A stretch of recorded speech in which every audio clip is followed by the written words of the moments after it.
اور اگر کوئی انسان یہ کہے کہ میں ایسے معاشرے کے اندر رہ رہا ہوں، ایسے لوگوں کے اندر میرا رہنا اور اٹھنا اور بیٹھنا ہے، یا میری زندگی ایسی ہے کہ میرا گھرانہ ایسا ہے کہ بغیر جھوٹ بولے میں روزی کما ہی نہیں سکتا، بغیر غیبت کیے میری زندگی گزر ہی نہیں سکتی، جھوٹ بولنے کے علاوہ کوئی سروکار ہی نہیں ہے، اللہ تبارک و تعالیٰ فرماتے ہیں کہ تم ان چیزوں کی طاقت رکھتے ہو، 30 دن تم نے یہ پریکٹس کی ہے کہ 30 دنوں کے اندر تم نے جب سے روزہ رکھا ہے شام تک کوئی چیز کھائی پی نہیں ہے، بلکہ اپنی جائز خواہشات کو بھی چھوڑ دیا ہے۔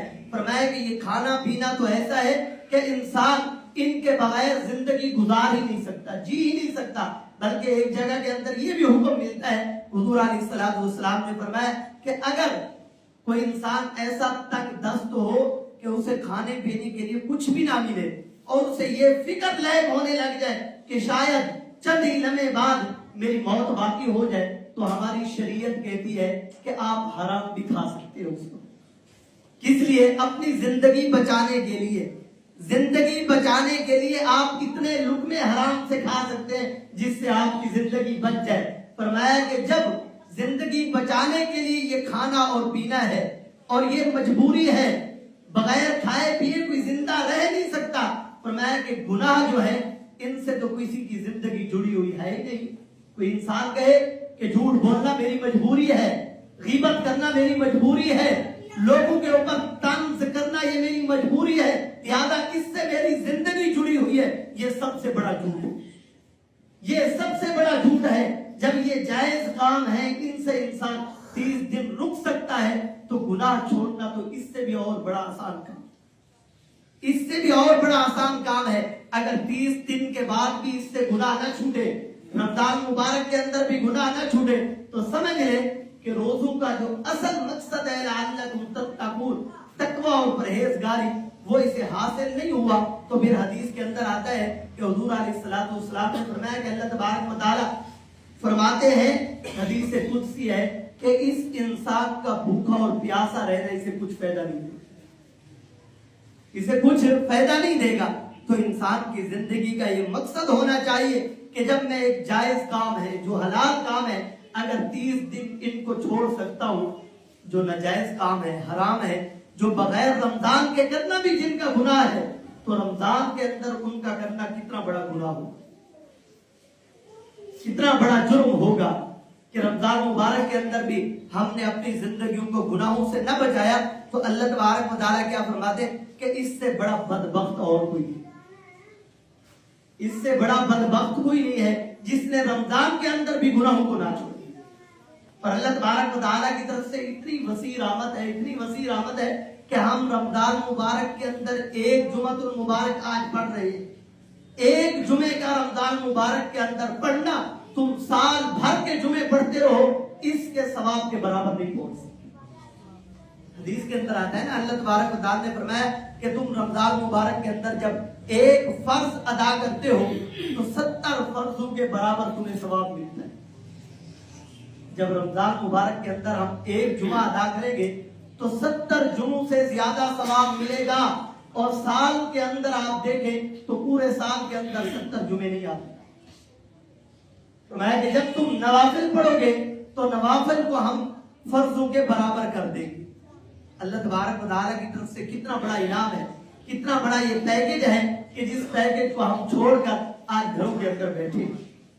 یہ رمضان مبارک کی ہم نے قدر و قیمت نہیں کی۔ قدر و قیمت یہی ہے کہ رمضان مبارک کے روزوں کو پورے آداب کے ساتھ ادا کریں تاکہ ہماری زندگی کے اندر یہ تقوی والی تبدیلی آئے، لعلکم تتقون، لعلہم یرشدون، تاکہ ہم ہدایت پائیں۔ اور ہدایت کا بڑا ہی آسان طریقہ ہے، آسان ہی لفظ ہے۔ ہم اپنی اولاد کے لیے ہدایت مانگتے ہیں، اپنے گھر والوں کے لیے ہدایت مانگتے ہیں، اپنے دوستوں کے لیے ہدایت مانگتے ہیں۔ اگر وہ شریعت کے مطابق کوئی کام کر رہا، رمضان مبارک کے اندر روزوں کا حکم ہے اور وہ روزے فرض ادا کر رہا ہے، تو سمجھ لیں کہ آپ ہدایت پر ہیں۔ رمضان مبارک کے اندر وہ روزے ادا کر رہا ہے، نماز نہیں پڑھ رہا، تو سمجھ لیں وہ ہدایت پر نہیں، وہ گمراہی کے اندر پھنسا ہوا ہے۔ اللہ تبارک و تعالیٰ نے روزوں کے اندر 2 چیزوں کا حکم دیا ہے۔ پہلی چیز کا حکم دیا ہے कि रमजान मुबारक के रोजे रखना।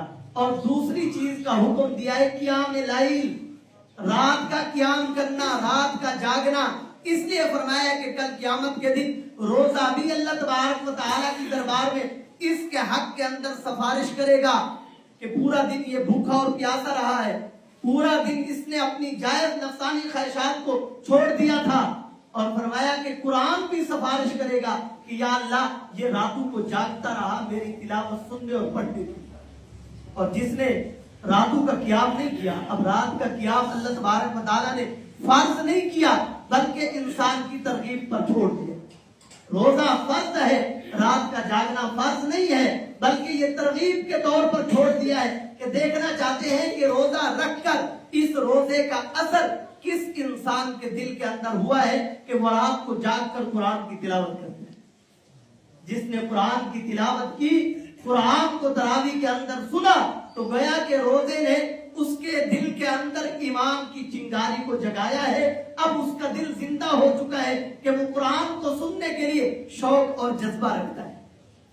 हुजूर अलैहिस्सलातु वस्सलाम रमजान की रातों के अंदर हजरत जिब्राइल अलैहिस्सलातु वस्सलाम को कुरान सुनाते और सुनते। यहाँ तक भी आता है हदीस के अंदर कि आप अलैहिस्सलातु वस्सलाम रमजान मुबारक की रातों के अंदर इस कदर जागते कि सुबह सहरी का वक्त हो जाता। हम क्या जागते हैं? हम तो 1 घंटा, अगर इमाम साहब 9:15 बजे 1.5 घंटा लगा दे तो सारे नमाजी तबसरा करने लग जाते हैं कि आज टाइम ज्यादा लग चुका है। आप इस मस्जिद में नमाज पढ़ना छोड़ दो, बल्कि उस मस्जिद के अंदर चले जाए जहां आधा घंटा लगता है, जहां 45 मिनट लगता है। दूसरों को तरगीब दी जाती है कि आप क्या तरावी पढ़ते हैं? तरावी तो 8 है।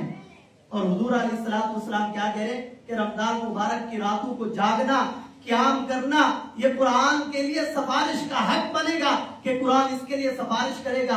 आप अलैहिस्सलातु वस्सलाम की तो आदत मुबारका घर वालों के लिए यही आदत बनाते थे कि रमजान में इबादत ज्यादा से ज्यादा करें।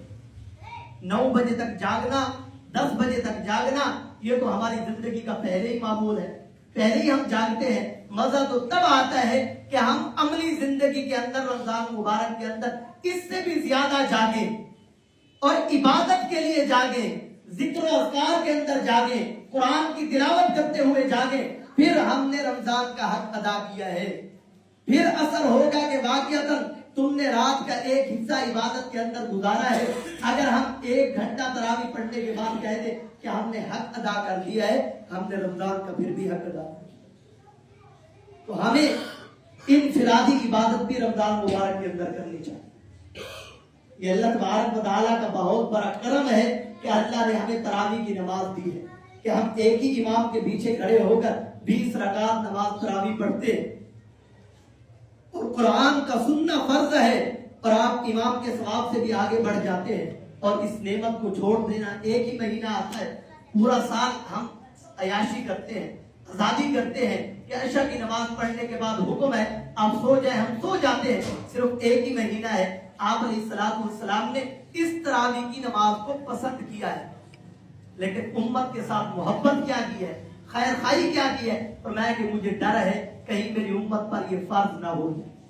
इसलिए फरमाया कि मैंने 3 दिन मस्जिद नबवी के अंदर तरावी पढ़ी और फिर आप अलैहिस्सलातु वस्सलाम के घर के अंदर पढ़ी। फरमाया कि मुझे खदशा है कि मेरी उम्मत पर ये तरावी फर्ज ना हो जाए, फिर इनके लिए मुश्किल ना हो।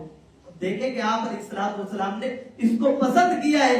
फिर सहाबा ने आप अलैहिस्सलातु वस्सलाम की पसंद को अपनी जिंदगी के अंदर पूरा करके दिखाया। हज़रत उमर रज़ियल्लाहु ताला ने हुक्म दिया है तमाम सहाबा को कि मस्जिद नबवी के अंदर एक ही इमाम के पीछे 20 रकात नमाज तरावी पढ़े, क्योंकि आप अलैहिस्सलातु वस्सलाम ने इस अमल को पसंद किया है।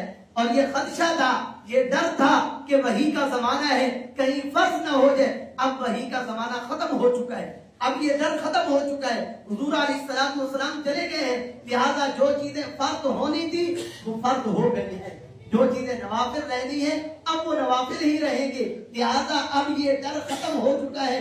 तमाम सहाबा ने हजरत उमर के हुक्म पर 20 रकात नमाज तरावी अदा की। हमें भी चाहिए कि हम जज्बे और शौक के साथ कुरान को तरावी के अंदर सुने। दुआ करें कि अल्लाह ताला मुझे और आपको अमल करने की तौफीक अता फरमाए। वाखिर दावाना अल्हम्दुलिल्लाह।